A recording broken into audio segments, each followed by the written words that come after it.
인간에게 사회적 참여가 어떤 의미를 가질까? 내가 이 무릎을 존 스튜어트 밀한테 물어봤어요. 나훈아는 테스 형한테 물어봤었는데 테스 형은 모른다 카대요 뭐 이렇게 말씀하시던데, 아니에요. 난 존 스튜어트 밀한테 물어봤더니 존 스튜어트 밀은 공리주의라는 책에서 명확히 대답합니다. 사회적 참여가 어떤 의미를 가질까? 어떤 사람이 외형적인 조건은 상당히 괜찮은데도 자신의 삶을 충분히 즐기지 못하고 그에 따라 삶 자체가 그다지 풍요롭지 않는다면 그것은 그 사람의 자기만 알지 다른 사람을 아끼고 배려한 마음이 부족하기 때문이다. 공적이든 사적이든 애정을 쏟을 일이 없는 사람의 입장에서 삶을 흥분시킬 만한 것이 훨씬 적다. 이렇게 얘기해요. 지만 아는 사람이 얼마나 각박한 인생인가 이렇게 얘기하는 겁니다. 공적이든 사적이든 애정을 쏟을 일이 없는 사람들. 사회적 경제를 한다는 사회적 참여는 이러한 자그마한 공적 참여를 통해서 나의 삶의 행복을 상당히 증진시킨다고 봐요. 근데 그 다음 문장은 참 유명한 문장인데 내가 도저히 따라갈 방법이 없어요. 그리고 일체의 이기적 욕심에 종지부를 찍고야만은 죽음의 순간이 다가오면서 그 남아있던 흥분의 상태에 가치도 줄어들 수밖에 없다 이렇게 얘기하고, 이에 반해 몸은 죽더라도 개인적으로 애정을 쏟던 일을 남겨둔 사람, 특히 그 일과 더불어 인류 전체의 공영을 위해 봉사하는 마음을 길러온 사람은 죽음을 눈앞에 둔 순간에도 청춘의 활력과 건강은 물론 인생에 대한 생생한 의욕도 유지할 수 있다. 이건 도저히 이해가 안 가요. 하여튼 이 사회의 행복과 공동체의 행복과 나의 행복을 일치시켜 나가는 과정이 나에게 있어서 굉장히 행복한 과정이라는 건 이해하겠어요. 하지만 그것이 죽는 순간에도 청춘의 활력과 인생에 대한 의욕을 유지할 수 있다고 얘기한 건, 그건 뭐 이 양반 경지나 돼야 되겠으나 제 죽을 때까지 이 양반 경지가 될 리는 없을 것 같으니, 하지만 내가 존 스튜어트 밀이라는 분한테 배운 건 나만 혼자 사는 게 아니라는 거죠. 이 양반의 자유론, 공리주의론, 그 다음에 대의정부론, 이 모든 글들에 철저히 흐르는 건 인간에게 있어서의 행복이란 공동체의 행복과 나의 행복을 일치시켜 나올 때 느끼게 되는 삶의 자부심과 의욕이에요. 저는 그거 거의 확신합니다. 따라서 공동체의 행복과 자신의 행복을 일치시키고 공적인 관여, 이것이 바로 인간의 지적 도덕적 능력을 향상시켜 인간으로서의 완성도를 높여가는 계기가 되는 것이죠. 밀은 또 대의정부론에서 다음과 같이 말합니다. 가장 주목해야 할 점은 시민 개개인이 드물게라도 공공기능에 참여하면 도덕적 측면에서 긍정적인 변화가 생긴다는 사실이다. 결국은 자신이 한 사회 구성원이라는 느낌을 갖게 되면서 사회 전체의 이익이 곧 자신의 이익이 된다는 생각을 품는다. 저는 솔직히 고백하건대 지금도 동자동 가는 거 마음이 꺼림직합니다. 제가 아주 잘 살지는 않지만 대한민국의 평균적인 중산층 정도의 삶을 살고 있는 제가 아주 가난한 곳에 갔었을 때 느끼게 되는 미안함, 이질감, 불편함, 또 그들과 같이 허심탄회하게 얘기했을 때 나오게 되는 불안감, 약정의 머릿속에 있는 불신감, 기타 등등이 있습니다. 그런데 한 번 가고 두 번 가고 해나가면서 처음으로 이들 삶도 행복해졌으면 좋겠다. 내 삶이 이들 삶이 행복해지는데 요만큼이라도 도움이 주어진다면 나의 삶도 행복해질 것이다 라고 하는 생각이 들게 돼요. 이게 뭐냐 했더니 이 양반이 얘기한 거랑 같습니다. 드물게라도 공공의 기능에 참여하면 도덕적 측면에서 긍정적인 변화가 생긴다는 거죠. 옳은 일도 해봐야지 알아요. 형제들 수없이 많으나 부모님한테 못하는 형제는 맨날 못해요. 잘하는 놈은 맨날 잘하고, 여유가 있어서 잘하는 게 아니라 해본 사람만이 하는 겁니다. 해보는 과정 속에서 도덕의 변화가 일어나고 마음의 변화가 일어나고 그 해나가는 과정이 즐거움을 알게 된다는 것이죠.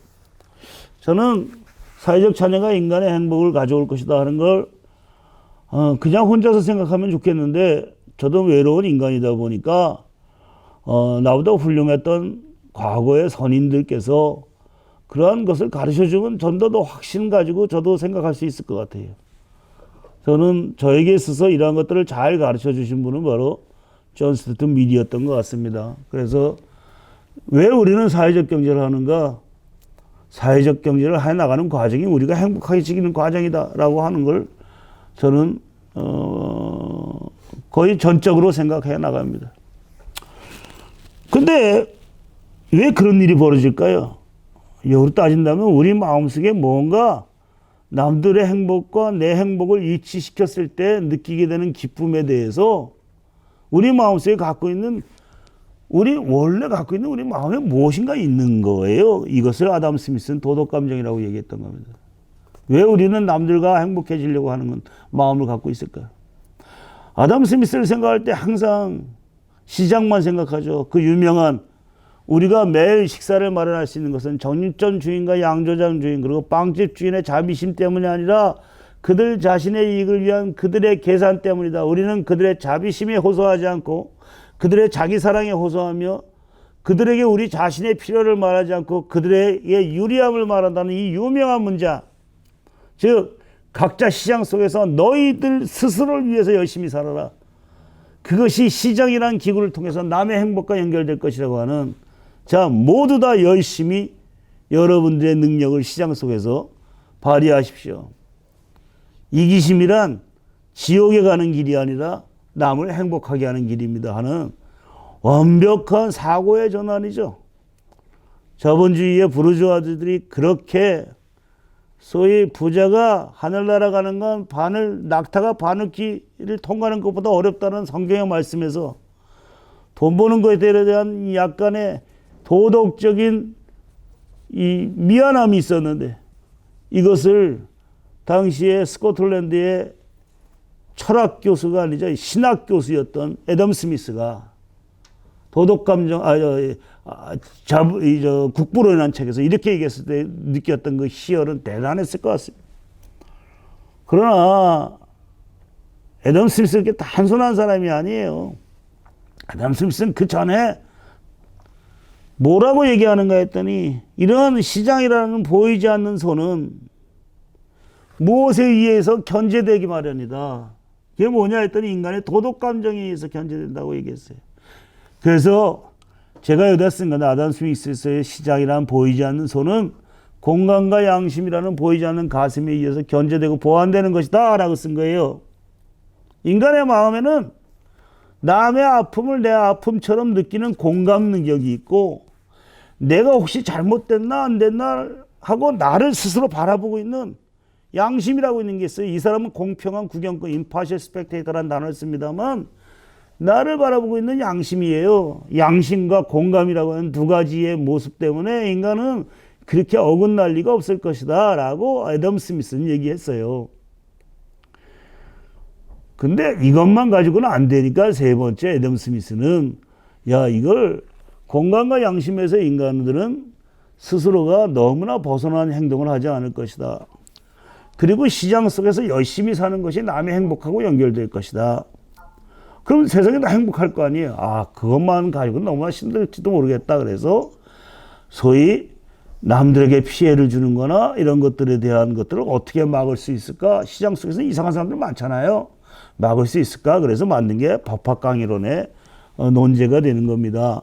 어쨌든 간에 아담 스미스는 우리가 왜 마음속에 남들의 아픔을 아까 좀 밀레 얘기로 돌아간다면 남들의 행복을 내 행복으로 느껴져 나가는 것들 그것을 하나하나 실현시켜 나가는 것이 인간의 행복을 가져오는 길이다라고 미리 얘기했다면 왜 그것이 행복이 있을까라고 한다면 제 언어로 얘기한다면 아마 아담 스미스가 그래서 이런 얘기하지 않았을까. 우리 마음속에는 뭔가 남의 행복을 내 행복으로 느꼈을 때 내 행복을 느끼게 하는 무엇인가의 도덕적인 심성이 있는 게 아닐까. 모랄 센티먼트라고 얘기했습니다만 도덕적인 마음들이 있는 것이 아닐까. 근데 이 사실 뭐 맹자도 이런 얘기하고 인간은 여러 군데서 이런 얘기를 하죠. 그래서 도덕감정론의 맨 처음에는 이 유명한 문장으로 시작됩니다. 인간은 아무리 이기적인 존재라 하더라도 그 천성에는 분명히 이와 상반되는 몇 가지가 존재한다. 이 천성으로 인하여 인간은 타인의 운명에 관심을 갖게 되며 단지 그것을 바라보는 즐거움밖에 아무것도 얻을 수 없다고 하더라도 타인의 행복을 필요로 한다. 연민과 동정심이 이런 종류의 천성에 속한다라고 얘기합니다. 남의 행복을 단지 바라보는 즐거움밖에 없을지 모르더라도 그것밖에 얻을 게 없을지 모르더라도 없더라도 타인의 행복을 필요로 한다는 것이죠. 사촌이 배가 땅을 사면 배가 아픈 사람도 있지만 그런 경우도 다 많죠. 하지만 주변 사람이 다 불행하면 나도 불행하지 않아요. 남의 행복을 내 행복으로 느껴지는 마음이 당연한 거 아닌가요? 어쩌면 제가 생각하기에 어렸을 때 어머니가 얘기했던 거나 지금 존 스튜어트 밀이나 아마 애덤 스미스의 도덕감정론에서 얘기하는 거랑 큰 차이가 없어요. 남에게 해끼지 말고 남에게 가능한 베풀고 그 베푸는 게 결국은 이기는 길이다. 행복해지는 길이다. 그리고 착하게 살아야지. 우리가 알고 있는 이런 단어들이 어쩌면 당연한 얘기나 그 당연한 얘기가 너무나 당연하지 않게 세상 살다 보면 통용이 되잖아요. 근데 어쩌다 보면 아마 아담 스미스나 존 스튜어트 밀도 그랬겠죠. 이 당연한 게 너무나 당연하지 않게 가니까 이거에 대해서 하나하나 논증하면서 썼던 게 제가 아까 존 스튜어트 밀에서는 공리주의 그다음에 여기 안에서는 대의정부론만 했습니다만 아주 유명한 책들 세 권을 고른다면 자유로운 공리주의, 대의정부론 이 세 가지 책에 공통되게 있는 건 뭐냐면 인간이 인간답게 살 수 있는 가장 중요한 이유 중에 하나는 인간의 도덕적, 지적 능력이 증진시켜졌을 때 인간은 행복해질 수 있으며 그 행복의 가장 밑바닥이 뭐냐 했더니 나의 행복과 공동체의 행복을 일치시켜 나가는 노력이 있다라고 하는 게 아마 그걸 하기 위해서 정치제도는 어떻게 만들어야 되고 그걸 하기 위해서 언론의 자유는 뭐고 그걸 하기 위해서 철학적인 기반은 뭐고 썼던 게 이 세 책의 기본적인 사고방식이었다고 봅니다.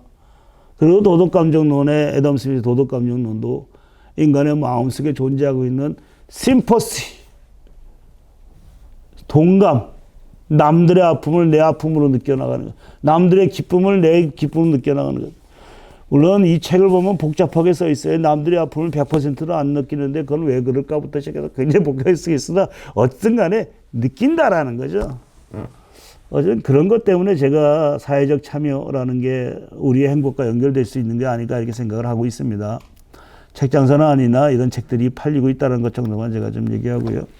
이제 한 10분 정도로 정리해야 될 때가 왔네요. 제가 8시까지 끝낸다고 했으니까 이제 마지막으로 얘기하고 싶습니다.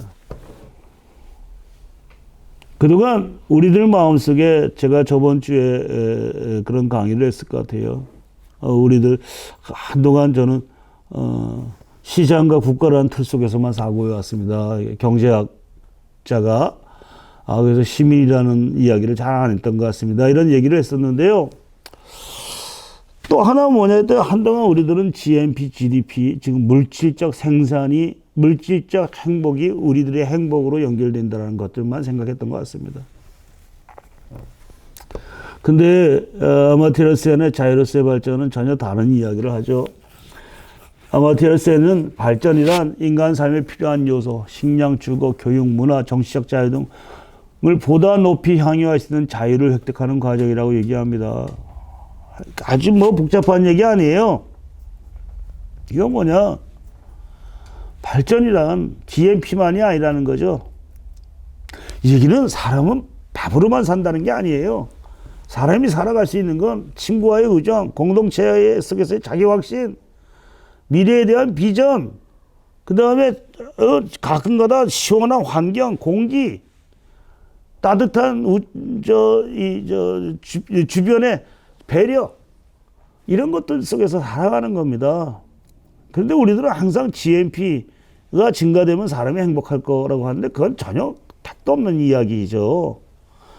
그 뻔한 이야기를 모든 경제학자들이 자꾸 GNP만 증가시키려고 몇 퍼센트 경제 성장이 어떻고 이걸 하기 위해서는 자본 축적률을 어떻게 해야 되고 개발 방식을 어떻게 해야 되고 맨날 이 얘기만 하니까 아마티아 센이 답답해서 야 발전이란 GNP가 아니다. 발전이란 사람이 부자유스럽게 이야기 생겨나는 걸 그것을 부자유로부터 탈출시켜 나가는 거다. 그 부자유가 뭔데? 물어보면 아마티아 센 얘기나 그다음부터 여러분 머릿속에 생각해도 다 똑같이 나올 겁니다. 내가 나를 부자유롭게 하는 게 뭐죠? 저는 저를 부자유롭게 하는 것 중에 하나가 우리 제자들이 말 안 듣는 거예요. 그 제자들과의 관계죠. 사람 관계예요. 나를 부자유스럽게 하는 게 아니라 또 하나가 좀 더 똘똘해야 되는데 공부하려니까 힘들고 소위 지적인 부족함이에요. 나를 부자유스럽게 하는 게 하는 중 하나가 가끔 가다가 도덕적으로 문제가 있을 때 도덕적인 완성도가 없었을 때 부자유롭게 되는 거죠. 나를 부자유롭게 하는 것 중에 하나가 어머니한테 더 잘해야 되는데 못했을 때 느끼는 부자유함이에요. 도덕적 사람관계 우리들의 자유로움이란 우리들이 삶에서 자유롭게 발전이란 뭐냐? 인간에 갖고 있는 각종의 능력들이 더욱더 활짝 펴나가야 되는데 그것을 막고 있는 모든 것들이 바로 부자유고 그 부자유를 없애가는 과정이 바로 인간의 있어의 발전 과정이라는 거죠. 경제 발전도 거기에 복무해야 되는 것인데 우리들은 그러한 과정들을 그동안 안 해왔다는 겁니다. 이 센의 이야기를 쓰는 건 저는 왜 이야기를 썼냐 했더니요. 제 책에다 이렇게 썼어요. 필자를 이렇게 정리한다. 사회적 경쟁은 우리를 자유롭게 한다. 사회적 경쟁, 경제적으로는 부와 일자리를 창출하고 정치적으로는 민주주의의 훈련 장소로도 기능한다. 그 과정에서 사회적 연대감이 높아지고 구성원들의 삶의 보람과 자부심이 생긴다. 아까 아마티아 센 얘기할 때 우리를 자유롭게 하는 건 경제적 부만이 아니라 인간의 관계, 그 과정 속에서 나타나는 도덕적인 자긍심, 이 모든 걸 포함시키기에 인간의 자유로움이에요. 그렇다면 다른 의미로 한다면 사회적 참여와 함께 공동체의 행복과 내 행복을 일치시켜 나가는 가장 중요한 통로는 어디죠? 사회적 경제입니다. 저에게 있어서는 아마티아 센의 자유로서의 발전은 저에게 있어서는 그보다 한 발짝 더 나간 구체적으로 자유로서의 발전을 실현시켜 나가는 중요한 통로는 사회적 경제다 이렇게 생각하고 싶은 거예요. 왜? 공동체와 나의 행복을 일치시켜주는 지속 가능한 발전의 방식이 어디죠? 그게 사회적 경제 아니에요? 바로 저에게 있어서는 아마티아 센은 발전한 사람의 실질적 자유를 확대하는 과정이라고 말한 바 있다. 발전은 국민 소득만이 아니라 사회적 안전망, 민주적 가치, 공적 시민적 참여 과정에서 나오는 인간으로서의 자부심, 공동체의 소속감 등 다양한 영역을 포함한다는 것이다. 필자는 이러한 생각에 전적으로 동의한다. 사회적 경제야말로 개개인의 경제적, 사회적, 정치적 삶의 질을 올려 결국 사람들이 향유하는 실질적 자유를 한 단계 끌어올리는 중요한 통로다. 제가 이 책을 제목을 자유로서의 사회적 경제라고 붙인 이유입니다. 그리고 나서 이 책에 아마 한 30몇 쪽 정도에 다시 또 이런 이야기를 썼을 겁니다. 31쪽이에요. 결국 제가 이 책을 통해서 전하고자 하는 메시지는 다음에 세 가지입니다. 첫째, 경제 발전의 목적은 사람을 보다 자유롭게 하는 데 있다. 이게 바로 이 책의 제3장과 4장에서 이야기하는 것이고 오늘 제가 대강 그 이야기를 했어요. 경제 발전의 목적은 아주 3장과 4장은 아주 자세하게 여러 가지가 써 있을 것이나 기본은 경제 발전의 목적은 GNP가 아니라 사람을 자유롭게 하는 것이다. 라는 이야기를 하려고 3장과 4장을 쓴 겁니다. 그 자유의 확대는 단순한 경제적 필요성만 아니라 정치 사회적 투명성, 공동체적 배려, 개인의 자본심까지 포함한 보다 포괄적인 내용을 가진다라고 이야기했습니다. 둘째, 오늘 여기까지 이제 시작을 했습니다. 사회적 경제는 우리의 자유를 확대하는 중요한 통로다. 일자리 마련과 사회 서비스 공급 등 사회적 자본, 사회적 필요를 지속 가능한 방식으로 충족시킬 뿐만 아니라 그 과정에서 사회적 자본이 형성되고 개인 삶의 행복과 자부심 또한 크게 증진될 수 있다라고 이야기했어요. 셋째, 사회적 경제는 진보적 경제 성장이 성공하기 위한 전제 조건이다. 복지 증대가 가져올 수 있는 관료주의와 의타적 인간형의 양산을 제외하고 시민의 자발성과 자기 책임이 결합된 보다 활발한 복지사회를 만들 수 있다. 이건 저번 주에 어느 정도 얘기했습니다. 이건 여태까지 오늘 두 번 강의를 통해서 세 가지 측면. 하나는 경제발전의 목적은 사람을 자유롭게 하는 데 있다. 두 번째, 사회적 경제는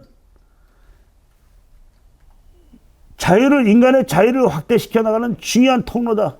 세 번째, 사회적 경제는 관료주의를 타파하고 시장과 국가를 넘어선 진보적 경제정책이 성공할 수 있는 중요한 기반이다. 이 세 가지에 대한 대강의 이야기는 저번 주와 이번 주로 이야기로 다 됐다고 봅니다. 이제부터 이야기할 게 뭐냐 했더니 어떻게 가능할까요?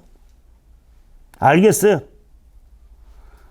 대체 따라서 이 짧지 않은 책 내용은 위의 질문에 그것을 대답하기 위한 거죠. 사회적 경제가 왜 필요하냐?